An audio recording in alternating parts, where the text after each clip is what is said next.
Hey guys, today we're going to take another look at Angkor Wat Temple in Cambodia. We always hear that Angkor Wat is the largest temple in the world, but the real mystery is not that it is the biggest. The real mystery is that it also has the smallest carvings in the world. For example, if you look at this pillar, you will see that there are carvings which completely cover the entire pillar. But you cannot understand them unless you take a closer look because these carvings are very tiny. And here are carvings of various animals, but look at the details of these carvings. They're so small. For example, look at this deer. You can even see its eyes and its mouth opening. This is only 1 millimeter long. You can see that the entire column is full of these strange little carvings. It must have been quite a task to carve such micro carvings all over this column. But are these tiny carvings found only on this one column? I start examining the columns one by one, and it's interesting because each and every column is covered with these micro carvings. Here, you can see two birds kissing.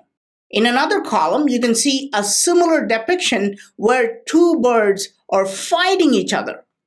Again, the details are in millimeters. You can see the bird's eyes, its head plume or top knot. You can see its wings wide stretched and even its tail, and also the legs complete with talons. All this is carved in an inch or two and repeated with perfection to create an insane matrix on the pillar. There are columns which show apes doing various activities. There are microcarvings which show many other interesting patterns which completely fill up the entire facets of the columns. You may not believe this, but every column I look at is covered with these carvings. This is insane. Because today there are a total of 1,532 columns in Angkor Wat Temple.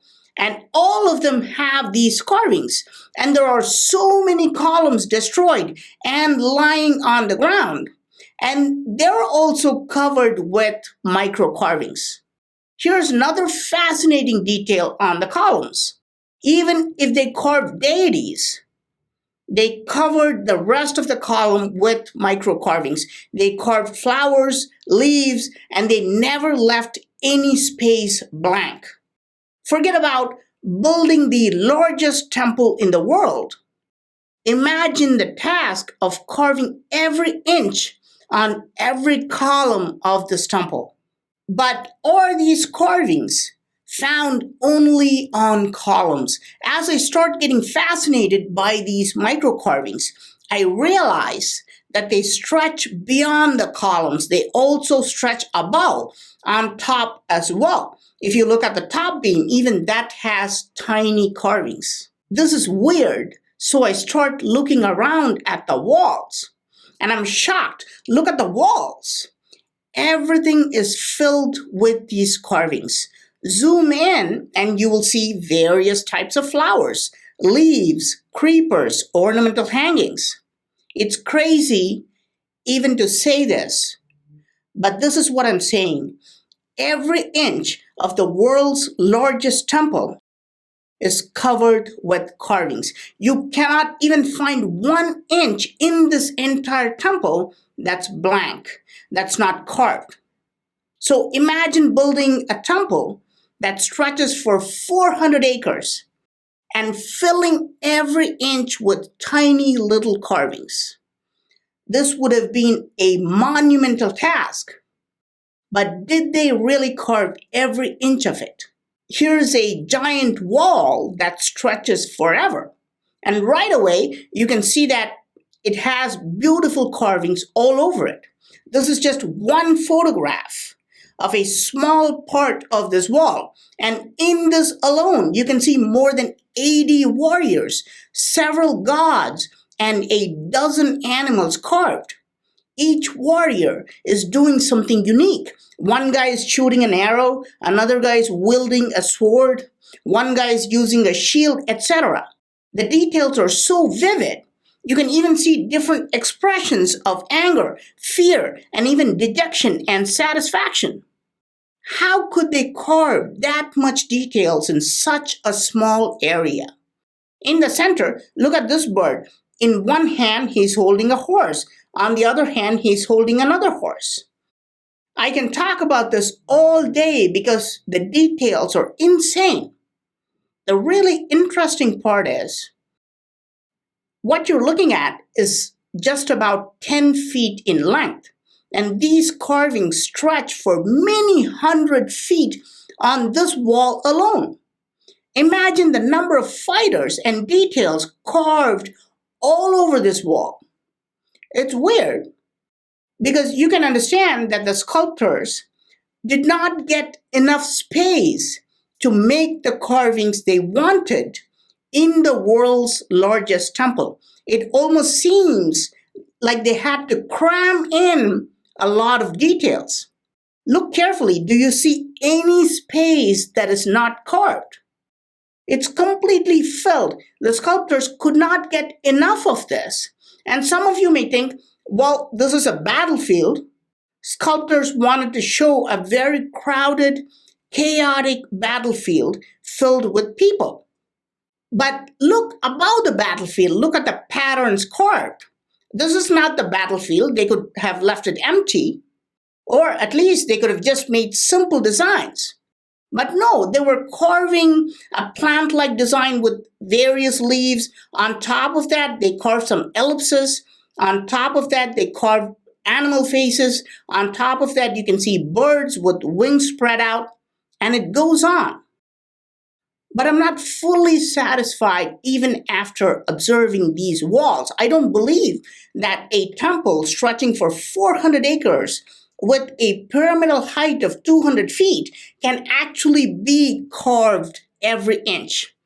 This seems humanly impossible. So I'm going to go to the outside of the temple. Nobody observes the temple from this point.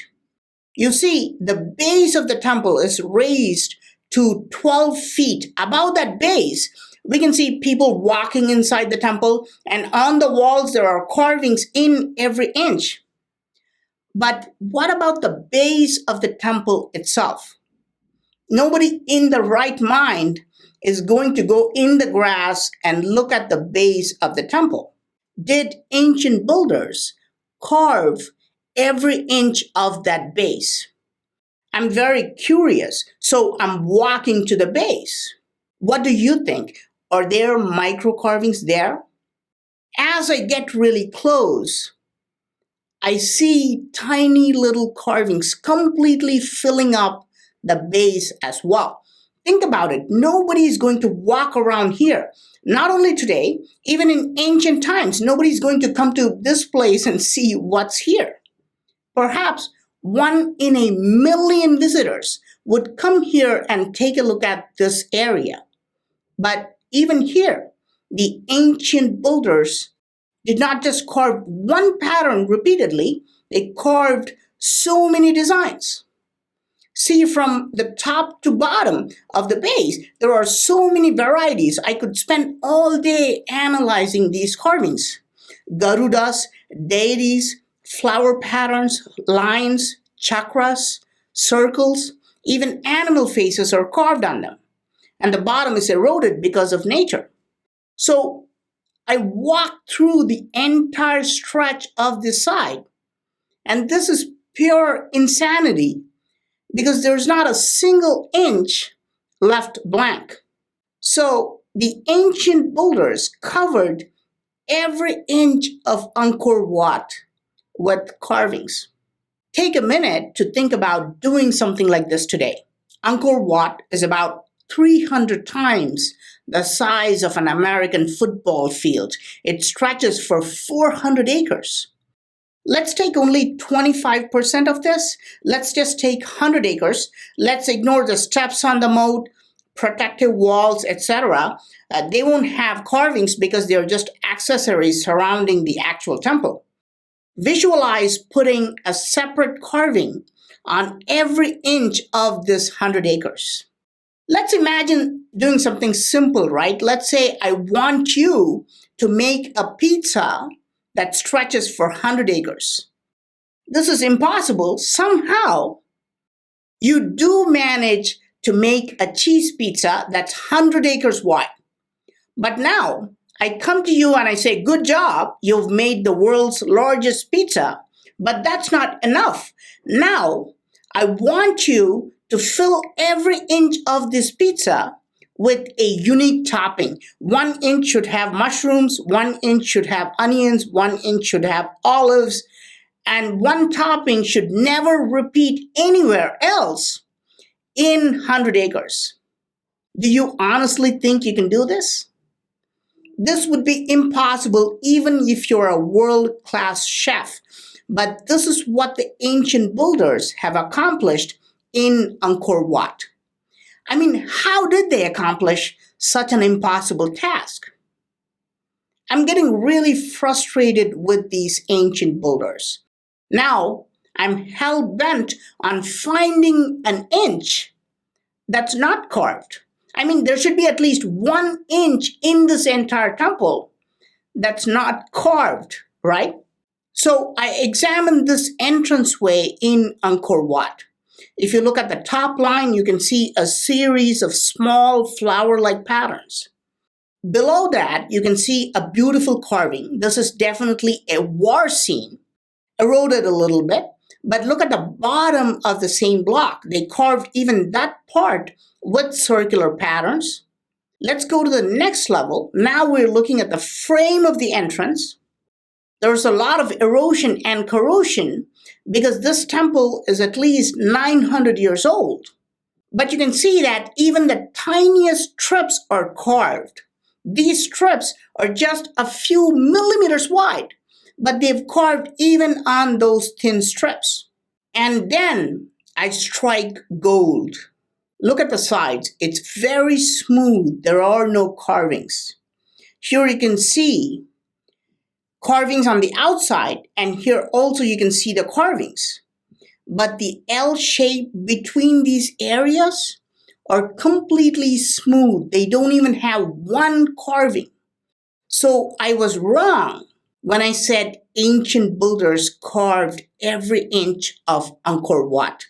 They did leave some areas uncarved. But why? This does not make any sense. Why would the sculptors be so stupid to carve vertically on top of the entrance where nobody is going to see them, but leave the sides, which would be seen by every visitor? The answer lies at the bottom. Look here. You see this hole?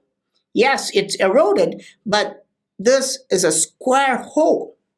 Look on the other side. You see this hole? Now let's look at the top and confirm if there are holes on the top as well. And sure enough, yes, there are 2 holes on the top as well. Now we understand why these areas were not carved. Originally, there were 2 doors placed in this entranceway. The holes were used as hinges for the doors, and the door sides would completely cover these 2 areas which are not carved. So the doors would block these 2 areas all the time, so nobody can see these areas. This is why ancient builders did not carve these areas, because nobody will set eyes on them. So what will the people see instead? They would see spectacular carvings on the wooden doors.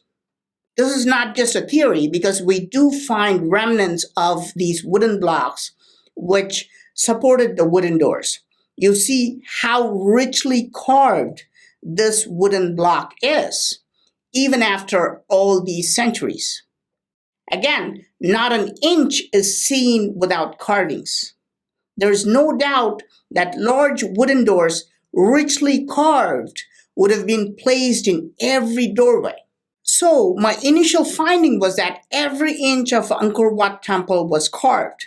But that theory is incomplete, okay? The ancient builders only carved every inch you can see.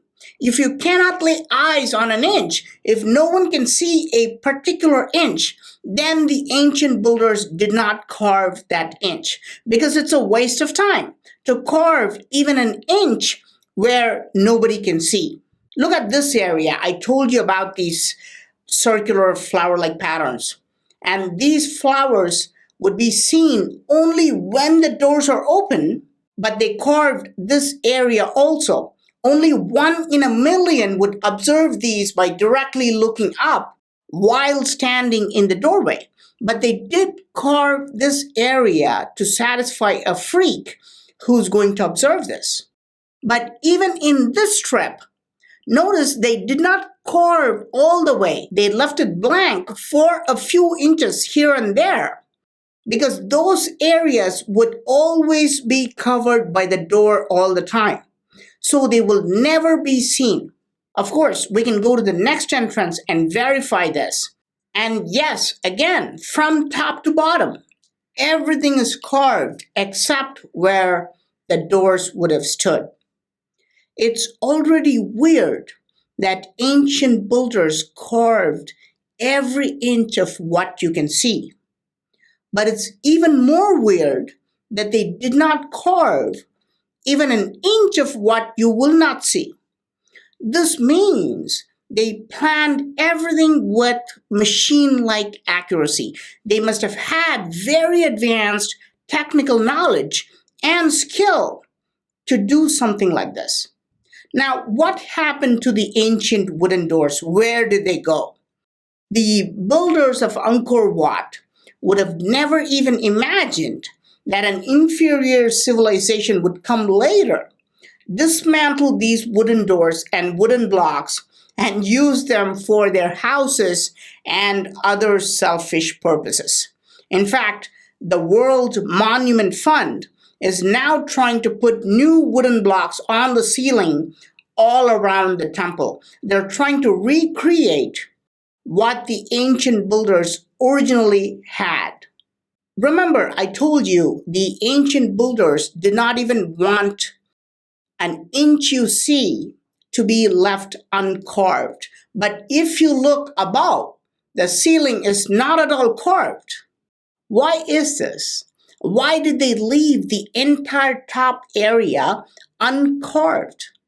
Because they originally had a false ceiling. Yes, they had put a false ceiling all over the temple with richly carved wooden blocks.